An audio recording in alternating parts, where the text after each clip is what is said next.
Muy buenos días con todos.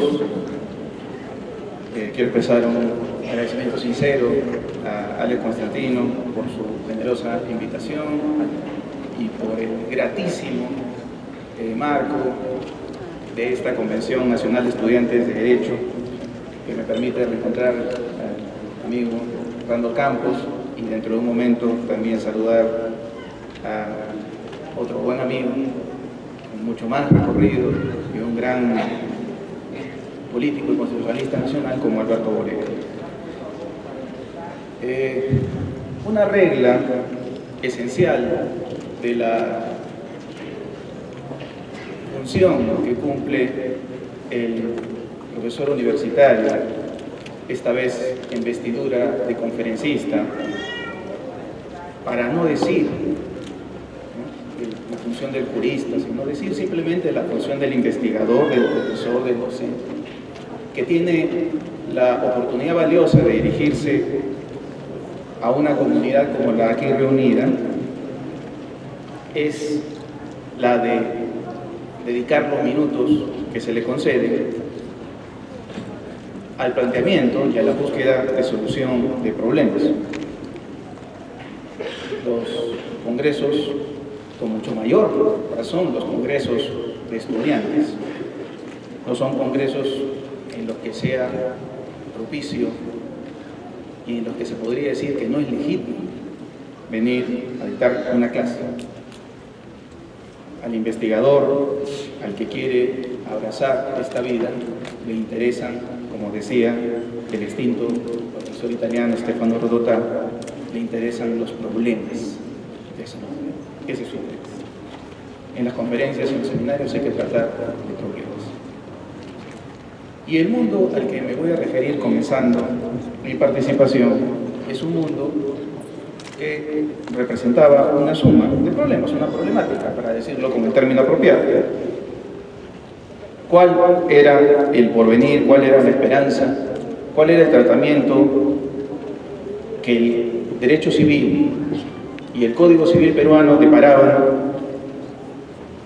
a la persona con discapacidad antes de la reforma del Decreto Legislativo 1384?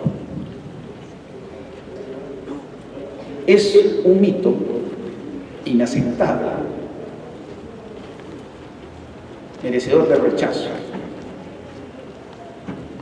ese que todos recibimos como instrucción en los primeros años en las facultades universitarias, según el cual nuestro Código Civil constituiría un Código Civil humanista. Es falso, igualmente, que existan códigos humanistas y patrimonialistas. Es contrario a la realidad que se pretenda hacer pasar el Código Civil de 1984 como un Código Civil protegido y preocupado por proteger a la persona humana antes que a los bienes y al patrimonio.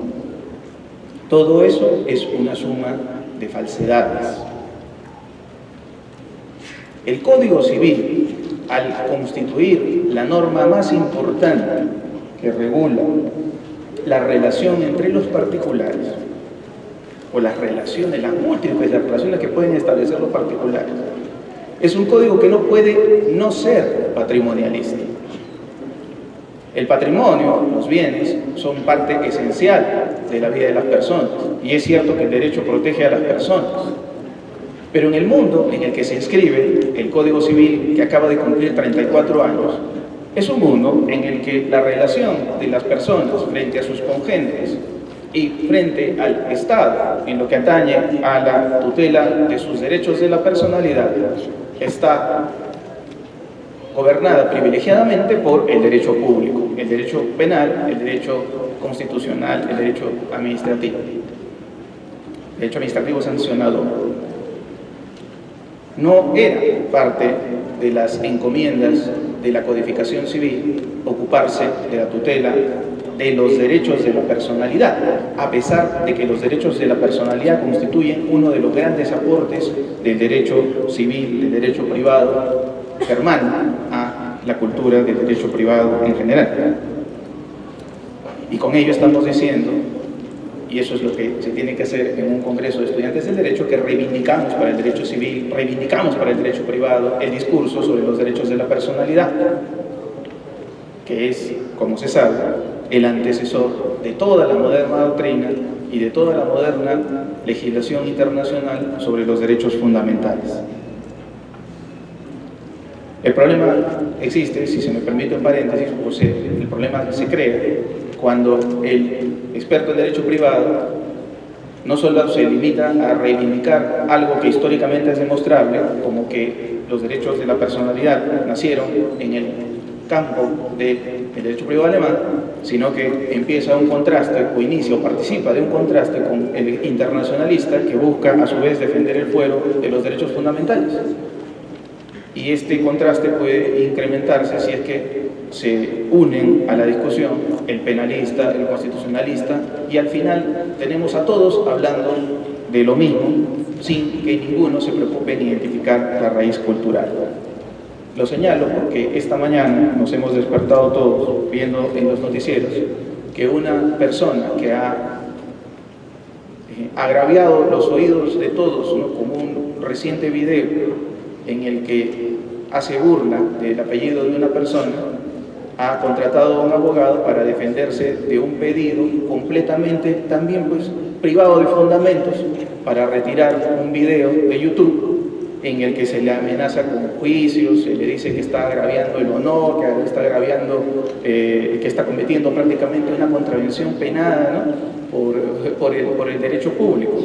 Mal los abogados de esta persona que se considera agraviada, que es una congresista de la República, y pésimo el abogado contratado por la persona que ha hecho mofa del apellido, o sea, del nombre de la congresista. El nombre es un bien de la personalidad, el nombre está tutelado por un derecho de la personalidad.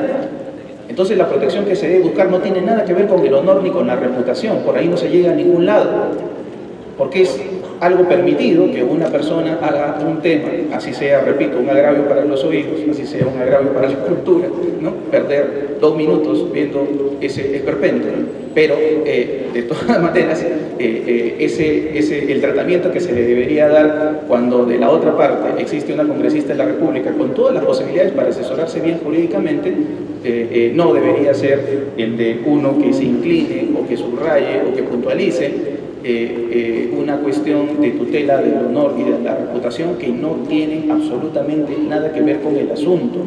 El nombre es el que se protege y la protección del nombre puede acarrear una censura. Eso es de lo que se debería discutir, eso es de lo que se debería discutir. Reitero, mal por ambos lados. Volvamos al discurso.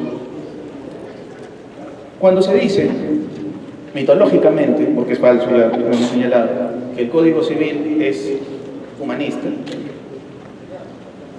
bastaría como demostración de la contrariedad a lo real de esta afirmación, fijarnos en lo que el Código Civil disponía en cuanto al tratamiento o estatus de las personas así llamadas por nuestro Código Civil del 84 incapaces. Nuestro Código Civil diferenciaba a las personas capaces de las incapaces, y a las personas incapaces las sometía a un régimen en el cual las personas incapaces no tenían ninguna decisión sobre lo que fuera de su interés, ninguno. El negocio celebrado por un incapaz absoluto, nulo. El negocio celebrado por incapaces relativos, como los retardados mentales, toxicómanos, ebrios habituales, anulado. Y, naturalmente, la persona calificable como incapaz en la terminología bárbara del Código Civil del 84 era una persona que era pasible de ser sometida a un proceso denominado interdicción, como resultado del cual se le nombraba un jurador. El Código Civil, confirmando esta perspectiva paternalista, señalaba a los llamados a ejercer el papel de curadores. El Código Civil establecía que al interdicto lo tenía que representar en ese orden el cónyuge o la cónyuge, los descendientes, los ascendientes, los hermanos. El Código Civil programaba y diseñaba absolutamente todo. Un código así puede considerarse humanista, un código que hereda 2000 años de exclusión de las personas con discapacidad. He tenido ocasión, la primera en mi vida, de debatir sobre un tema con el artífice del libro 1 del Código Civil, y él tiene mucha razón cuando señala que no se puede acusar al codificador de no haber visto lo que ahora es reconocido por todos. Incluso hay una convención de Naciones Unidas sobre los derechos de las personas con discapacidad que ha establecido que las personas con discapacidad son igualmente capaces que todos los demás seres humanos. Entonces él ve como un ataque, ¿no?, que se considere que el Código del 84 no pudo prever estas cosas, y no es así. En los años 70, en Europa, ya se discutía la posibilidad, en sentido afirmativo, de que se casaran, por ejemplo, las personas con síndrome de Down. Esto ya era materia de discusión. ¿Qué derecho tenemos nosotros para juzgar el amor entre personas con síndrome de Down? ¿Qué conocimiento tenemos nosotros de la medicina, de la pedagogía, de los avances que existen ahora para incluir a las personas con síndrome de Down, como para mirándolas a los ojos decir que no pueden casarse? ¿Qué sabe el experto en derecho? Nuevamente, para no decir jurista, porque ese es un título que hace perder la cabeza a muchas personas. ¿Qué cosa sabe el experto en derecho sobre los grados de discapacidad mental? ¿Sabe el experto en derecho que una persona con síndrome de Down puede tener distintos grados de discapacidad? ¿Sabe el experto en derecho que una persona con deterioro mental puede tener distintos grados de discapacidad? ¿Que una persona que se va haciendo anciana puede entrar también en una escala sucesiva que se va incrementando, pero que tiene tratamiento en cuanto a su discapacidad? ¿Conoce eso? No estoy exigiendo, naturalmente, porque sería un despropósito, que el experto en derecho se haga ducho en los conocimientos de medicina y de pedagogía. La interdisciplinariedad, como se le llama, ¿no?, el conocimiento de otras disciplinas, es siempre útil a título individual. Pero es contraproducente que uno haga gala, o uno pretenda hacer gala de ese conocimiento de múltiples disciplinas al legislar. Piénsese nomás en el problema que genera que en nuestro Código Civil, en su artículo 1, se señala que la vida humana comienza con la concepción. Si nos encontramos con un científico que ha estudiado el inicio de la vida humana toda su vida, él nos dirá: ¿quién es el legislador peruano para decirme cuándo comienza la vida humana? O sea, ¿cómo es que el legislador peruano llegó a tener un conocimiento superior al de Stephen Hawking, por ejemplo, como para descubrir que la vida humana comienza con la concepción? Yo tengo 50 años de mi vida estudiando esto y no he llegado todavía a una conclusión, y el peruano ya con un plumazo lo estableció. Ese tipo de ratos son los que son contraproducentes. El legislador peruano debe dedicar las normas a resolver problemas. ¿Qué era lo que quería decir el legislador cuando escribió imprudentemente que la vida humana comienza con la concepción? Lo que el legislador peruano quería decir, pero no lo dijo exactamente, no lo dijo con precisión, era que en el Perú el aborto es una contravención. Eso era lo que quería decir. ¿Por qué no lo puso así? ¿Por qué no puso que la vida se protege desde el nacimiento, o desde la concepción, perdón? ¿Ah? ¿Por qué no dijo que el concebido tiene derechos de la personalidad reconocidos, como la vida, el derecho a nacer, la integridad física? ¿Tiene la reputación el concebido? Por supuesto. Yo no puedo decir de una señora que veo embarazada que su hijo es un expósito, o que es un hijo de nadie, o quién será su padre. Derechos de la personalidad ya hay desde la concepción. Eso es lo que quiso decir el legislador, pero no era necesario escribir que la vida humana comienza con la concepción.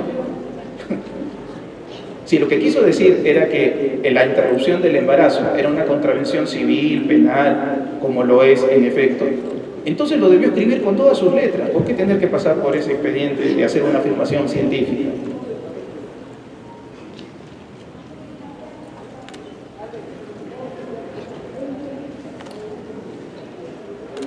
El Código Civil, entonces, tiene esta tara heredada de la cultura occidental de considerar que las personas con discapacidad en todos los niveles, visual, motora, mental, es una persona humana, pero que debe ser excluida de la posibilidad de tomar sus propias decisiones en cuanto a sus intereses.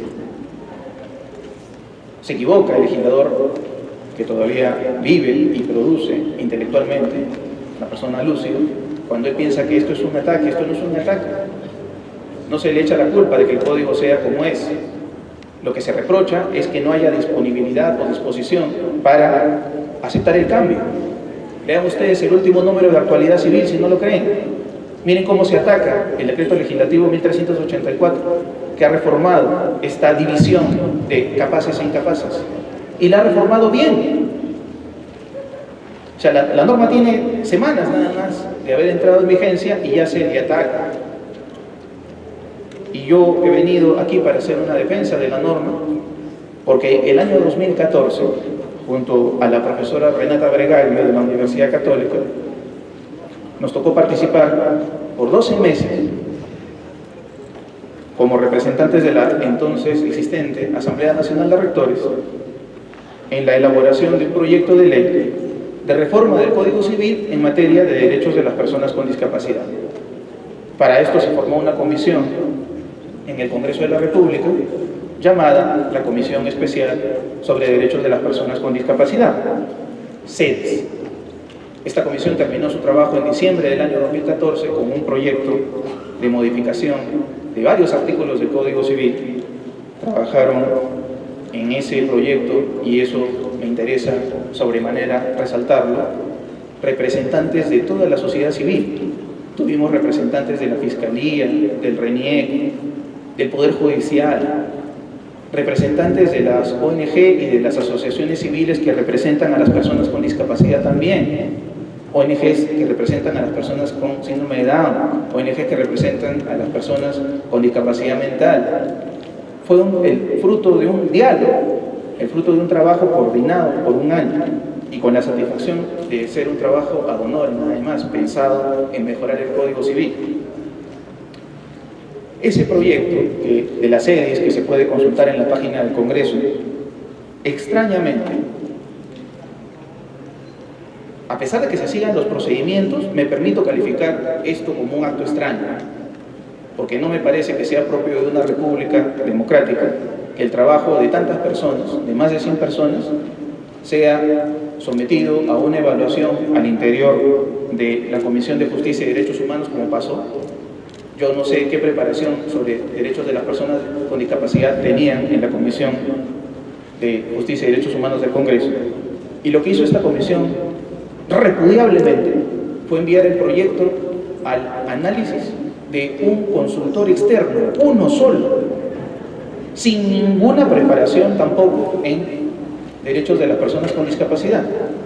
Y este experto, autor de libros de derecho civil, lo que dijo es que la reforma no iba, hizo un informe de rechazo de todas las modificaciones que se plantearon y el proyecto fue archivado.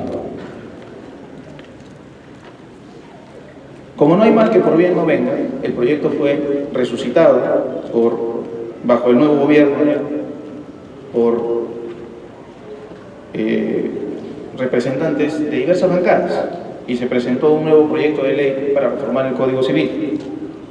En paralelo, se instauró una comisión de reforma del Código Civil por el Ministerio de Justicia. Y en paralelo también, el gobierno recibió las facultades delegadas para legislar. ¿Cómo se terminó concretando la reforma del Código Civil? Por la única vía que era posible en un país como el nuestro, y así lo demuestra la historia. Con las facultades concedidas por el Congreso, el gobierno sacó un decreto legislativo elaborado por su Ministerio de Justicia y lo aprobó sin más. El decreto legislativo 1384. Sería inútil hacer un cuadro completo de lo que implica el decreto legislativo 1384. Creo que las personas que han comentado este decreto no lo han estudiado suficientemente y no tienen los dos requisitos esenciales para poder opinar al respecto. El primero es estudiar conscientemente el régimen de la capacidad antes de la reforma y el régimen auspiciado por la Convención Internacional de la ONU sobre Derechos de las Personas con Discapacidad. Y el segundo requisito, que ya no depende de la preparación, es el requisito de tener una sensibilidad hacia este tema. Una sensibilidad hacia este tema. No se puede opinar si es que no se conoce el problema social que representa tener una discapacidad en nuestro país.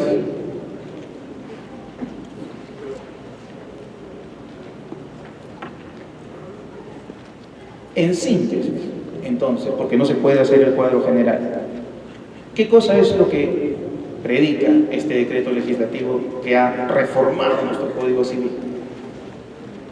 En línea con la Convención ONU sobre los derechos de las personas con discapacidad, este decreto legislativo iguala, para efectos del reconocimiento por el derecho civil, a todos los seres humanos. La capacidad es una sola, no existe capacidad jurídica y capacidad de ejercicio. Es una sola la capacidad, solo que se le puede restringir. Y se le puede restringir en casos completamente excepcionales. Por ejemplo, el caso de una persona con síndrome de Down con un nivel de discapacidad muy alto, que no le permita ni siquiera hablar, que con el uso de los recursos que ahora existen para que esta persona comunique, en el Perú tenemos una persona con discapacidad de síndrome de Down que ha obtenido un título universitario. ¿Cómo podemos estar de espaldas a ella? Hay que saberlo, hay que leer las noticias para ver cómo el derecho se ha demorado en reconocer algo que la sociedad ya estaba comenzando a reconocer. No censuró la sociedad la noticia de ese señor tetrapléjico que no podía obtener una tarjeta de crédito en un banco porque el banco decía que si no podía mover los brazos y las piernas no podía firmar un voucher. No repudió la colectividad entera esto que ocurrió hace 5 años casi. No se tuvo que resolver ese problema a través del Indecopio porque no había un estatuto legal al respecto para que el Indecopio obligara a ese banco a darle al señor su tarjeta de crédito, porque esta sociedad del siglo XXI es una donde una persona tetrapléjica o cuadrapléjica puede expresar su voluntad. Si no se conocen estas circunstancias, estos antecedentes, es imposible que el proyecto que se convirtió en el decreto legislativo 1384 sea evaluado en su justa dimensión. Muchos problemas acarrea esta afirmación de que la capacidad es una sola. Yo cuando comencé a trabajar en las sedes provenía de una formación civilista y los que conocen mis trabajos saben que tengo años estudiando la parte general del derecho civil, soy profesor de personas y de negocio jurídico y que he estudiado estas materias en sus fuentes originales. He estudiado el derecho privado alemán, el derecho privado italiano. Ahora hemos dado un giro también en eso. Estamos predicando, no solamente en esta convención, sino en todas en las que nos ha tocado participar en este año, que basta de colonización jurídica, que basta de europeización de los estudios, que hay que comenzar a ver nuestros problemas para resolverlos con nuestras propias soluciones. Esto a propósito de la muerte del intelectual Aníbal Quijano, lo hemos dicho en todas las conferencias que nos ha tocado participar este año en el Perú y en el extranjero, también en el extranjero. Es hora de que los peruanos comencemos a mirar la realidad de nosotros para legislar lo que acontece. He escuchado solamente parte de la locución de Rand y él coincidirá conmigo en que tenemos una ley que los supuestos gurúes del arbitraje consideran ideal porque se adecúa a los estándares del ONCITRAL. o se adecua a los estándares del arbitraje internacional. Pero esa no es la manera de decir que es una buena norma. Decir que es una buena norma significa que la justicia privada haya desarrollado un respeto entre nosotros. ¿Y eso se ha logrado? No. Porque esa norma se establece según modelos internacionales que no toman en cuenta el comportamiento de los peruanos. El comportamiento del peruano, para volver a mi tema, es un comportamiento excluyente.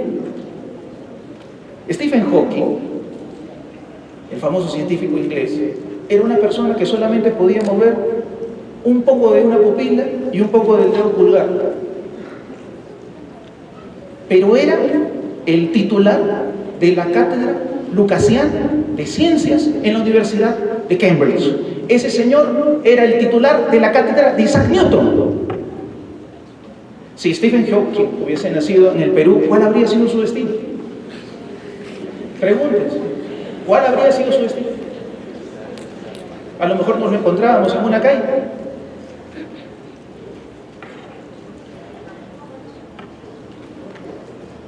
Pero como se conoce, europeístamente, de manera europeizada, Mariátegui y Haya de la Torre en los 30 se atacaban mutuamente, ¿no? Y Haya de la Torre, llamada Mariátegui, que acababa de regresar de Europa, lo acusaba de tropicalismo, ¿no? Le decía en sus visiones, porque Mariátegui había llegado imbuido del pensamiento italiano, ¿no? El comunismo italiano, Gramsci. Entonces, Haya aprovechaba eso para criticarlo, ¿no? Y decirle que no miraba la realidad peruana. A lo mejor tenía razón Haya en esa crítica. Eso es lo que no puede pasar con la generación de ustedes. Veo tantos estudiantes reunidos ahora. Está bien conocer el derecho italiano y el derecho alemán. Les hablan que estas cosas las ha estudiado. Pero eso no puede ser eterno. Eso no puede ser eterno. Porque si comenzamos a tomar lo europeo como lo paradigmático, nuestro trabajo, toda nuestra vida, acabo de cumplir 46 años, toda nuestra vida va a ser un trabajo de adecuar lo que hemos conocido a lo que va ocurriendo en Europa con el paso del tiempo. O sea, nos convertimos en rémores. Entonces, el conocimiento que hemos adquirido, mi doctorado es del año 2006, el conocimiento adquirido hasta el 2006 no es nada si no lo actualizo cada año. Es así, es la vida que quiero.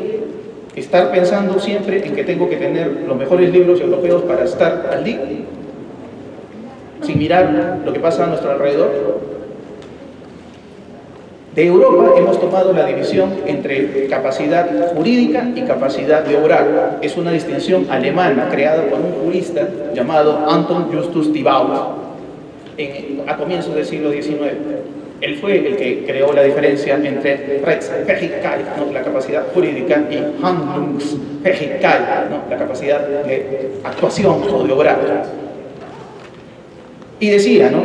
La capacidad jurídica se la reconocemos a todos los seres humanos. En España decían que capacidad jurídica no tenía el monstruo. El que nace sin brazos y sin piernas, que es un monstruo, ese no se le puede reconocer como persona, decía una ley, imagínense. Hay uno de los gurúes de la autoayuda en el mundo, Bucinich, que es una persona sin brazos y sin piernas. Y a una persona como él, en el siglo XIX, no se le consideraba ni siquiera ser humano. Ese es el mundo que hemos heredado en el Código Civil. Cuando en la ONU dijeron, la capacidad es una sola, y esto es un mérito de los estadounidenses, hay que reconocerlo. El que de ustedes haya ido de viaje a Estados Unidos sabe cómo será la sociedad más criticable del mundo en muchas cosas, pero que existe inclusión de las personas con discapacidad, comenzando por los ancianos, es algo innegable. En los parques temáticos, en los restaurantes, en los parques, en las bibliotecas públicas, personas de 90 años trabajando, porque hay cuotas para estas personas. Stan Lee, el viejo querido creador de los héroes de la Marvel Comics, ha trabajado hasta el último día de su vida, hasta los 95 años. En el Perú, después de los 60, uno ya como que murió prácticamente. El Instituto Nacional de Estadística e Informática decía que la vida del peruano era hasta los 65 años. Y todos se miraron a la cara y dijeron, oye, un momento, el INEC dice que la vida del peruano es hasta los 65. ¿Y qué dice nuestra ley de jubilación? Que te jubilas a los 65, o sea, el año que mueres. Eso es legislar sin mirar nuestra realidad. Entonces, ¿cómo ha resuelto el peruano eso? Haciendo que el INEC cambie su estadística. Y ahora el INEC dice que el peruano vive 75 años en el caso de las mujeres y 72 en el caso del hombre. ¿Por qué? Para que no se vea la distorsión. Para que no se vea la distorsión de tener un país donde la jubilación es a los 65. Pero es irreal, obviamente, ese porcentaje o esa estadística que ha producido el INEGI. Entonces, cuando el estadounidense dice la capacidad es una sola, el alemán naturalmente alza la mano y dice no, la capacidad, nosotros 200 años la tenemos diferenciada en capacidad jurídica y capacidad de obrar. En el Perú, por cierto, habrá dicho el alemán, se diferencia esto con unos nombres rimbombantes que no tienen significado para mí: capacidad de goce y capacidad de ejercicio. Porque el peruano es así, pues el peruano le gusta llamar a las cosas como le da la gana, y por eso queda excluido del diálogo mundial. Entonces los estadounidenses, con el apoyo de los países islámicos, los países nórdicos, todos hacen fuerza en la ONU para decir basta, la capacidad es una sola. Respeto mucho el pensamiento occidental, respeto mucho la panetística alemana, respeto mucho el BGB, el Código Civil italiano, pero si queremos verdaderamente lograr la inclusión, la capacidad tiene que ser una sola y se le reconoce a todos los seres humanos. Segundo punto, para cerrar el tema de la discapacidad y pasar un momento, que sea, a la maternidad subrogada. En el mundo del derecho civil, incluido el Perú, a la persona incapaz se le somete a un procedimiento llamado interdicción. Y ese procedimiento de la interdicción termina en el nombramiento de un curador, como dije al comienzo. ¿Qué cosa es esto del curador? Dicen los defensores de las personas con discapacidad. El curador es un representante, habría podido responder un peruano. Y el experto en protección de las personas con discapacidad responde: eso está mal, porque la persona con discapacidad no necesita un representante. La persona con discapacidad lo que necesita es alguien que le ayude a comunicarse, un pedagogo que pueda interpretar lo que quiere decir una persona con síndrome de Down, una persona experta en lenguaje de señas que nos pueda decir qué cosa quiere el sordomudo, el cigosordo, el cigomudo. Eso es lo que necesitamos. Necesitamos que los libros se escriban en braille. Necesitamos que las personas tengan acceso. Digo yo, en este coliseo, ¿cómo es que una persona con discapacidad accede a sentarse en las primeras filas? ¿Cómo? Esto reforma la visión completa de todos los profesionales, de todos los miembros de la sociedad. Porque cuando diseñe un coliseo igual, voy a tener que pensar en eso, en los accesos para las personas con discapacidad. Yo he dictado una clase en una universidad particular por un ciclo en Lima y he tenido una alumna invidente. Imaginen ustedes lo que significa eso para un profesor, es un desafío, porque basta que yo hable como estoy hablando en este momento para que la persona levante la mano y me diga a cada rato: profesor, no olvide que yo no lo veo, porque si voy a escribir algo en la pizarra, no lo veo. Tengo que modificar mi forma de dictado y mi forma de tomar los exámenes y adecuarlo a esta persona, porque de lo contrario estoy siendo excluyente.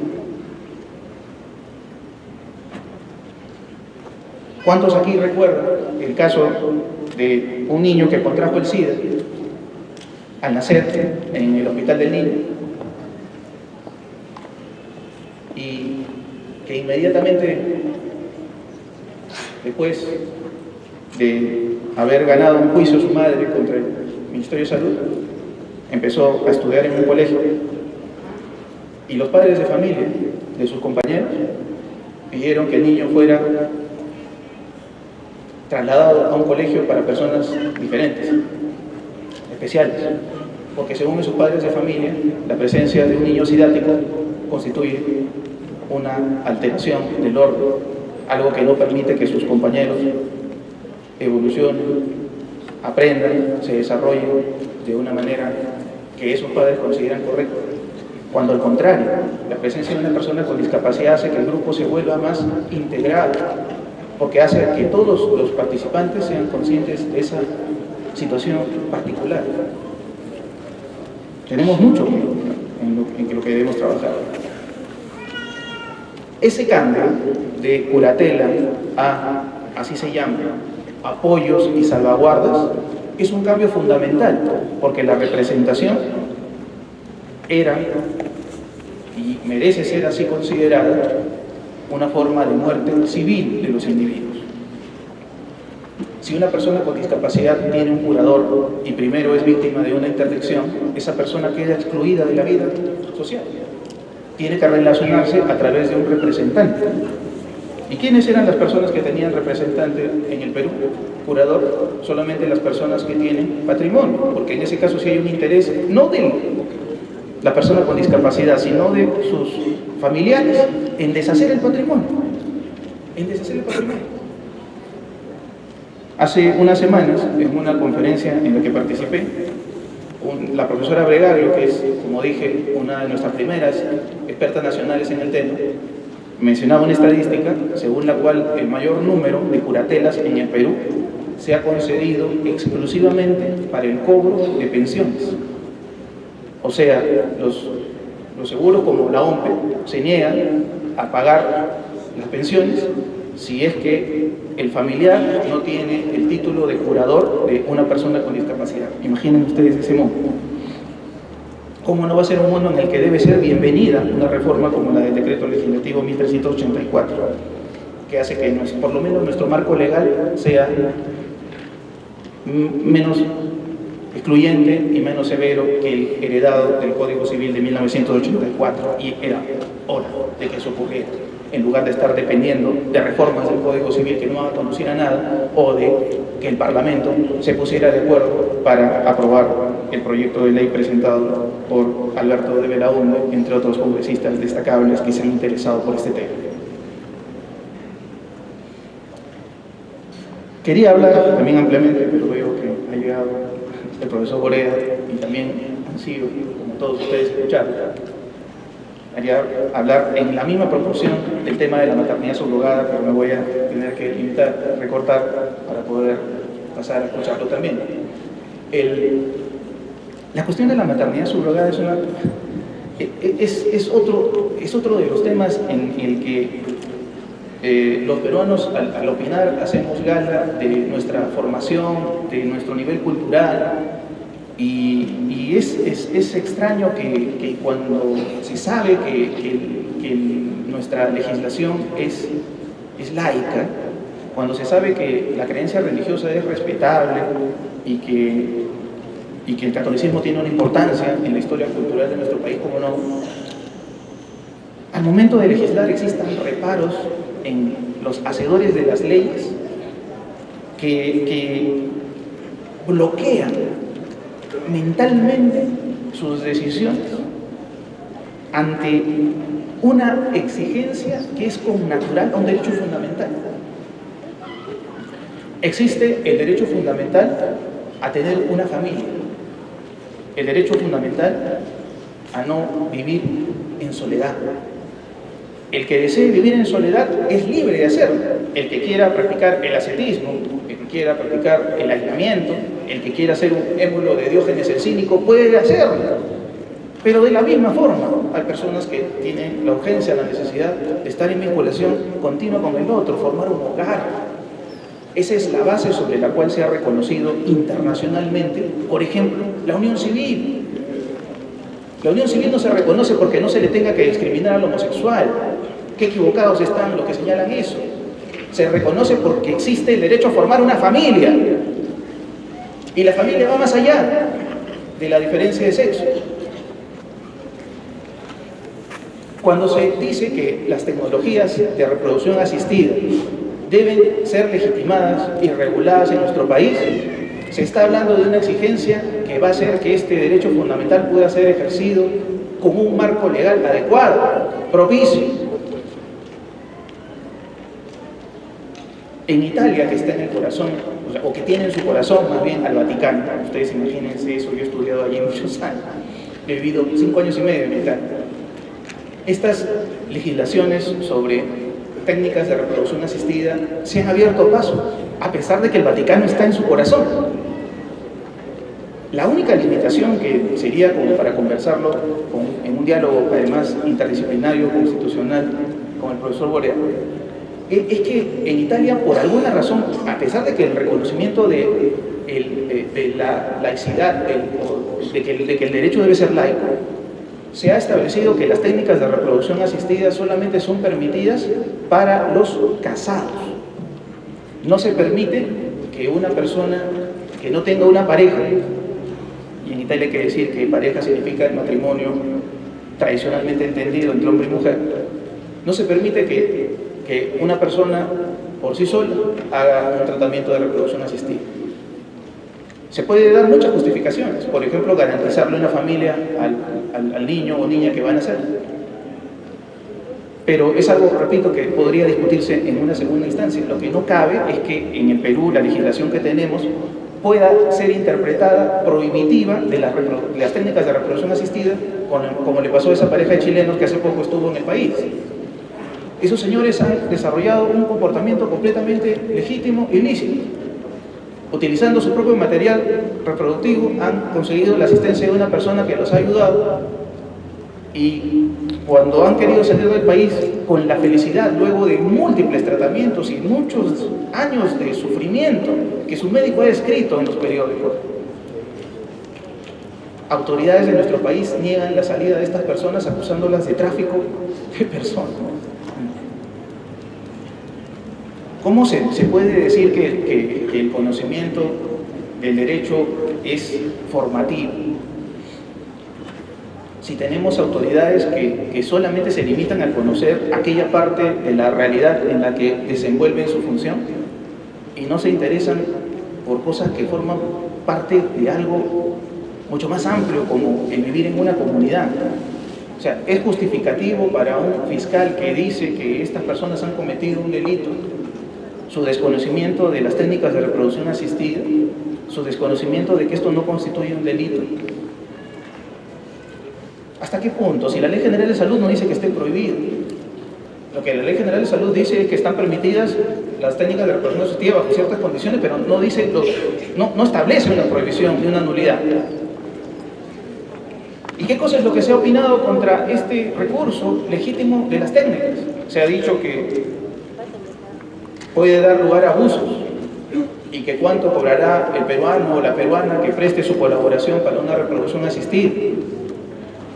Pero acá, con todo lo necesario que es reconocer que puede surgir un mercado, es siempre mejor que exista un adecuado marco legal y exista certeza sobre las decisiones, a tener que sucumbir a un mercado negro, donde las personas sí, abusando de su libertad, apelen a estos mecanismos sin ningún control.